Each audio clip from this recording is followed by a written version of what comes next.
Ama naming makapangyarihan sa lahat, sinasamba po kita sa lahat ng oras. Maraming salamat po sa isang buong araw na nagdaan na puno ng biyaya, pag-ibig at kaligayahan.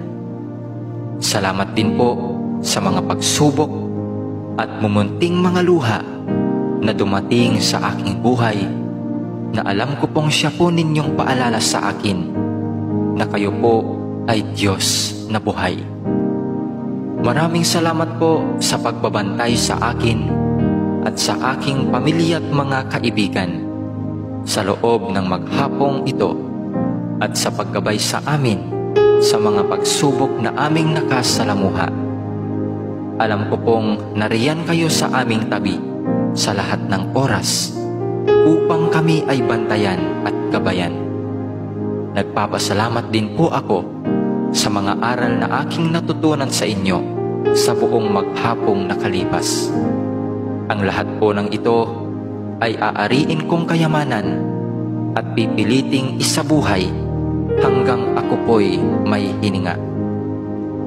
Panginoon ko't Diyos ko, patawarin naman po ninyo ako sa mga pagkakasalang nagawa ko, at sana'y mabigyan pa ninyo ako ng panahon upang makapagbagong buhay.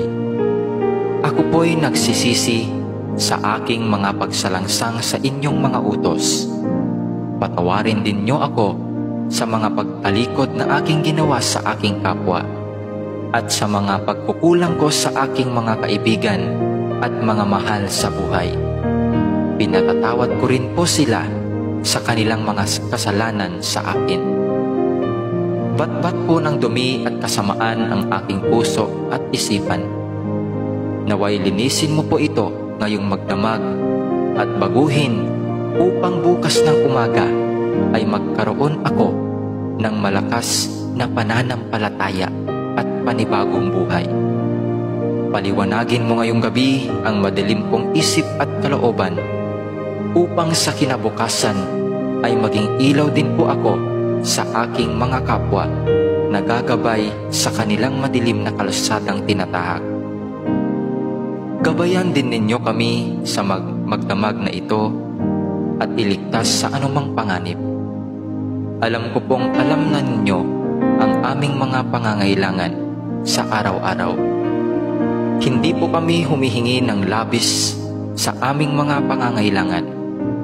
Ibigay mo po sa amin sa paraang sapat po upang kami ay mabuhay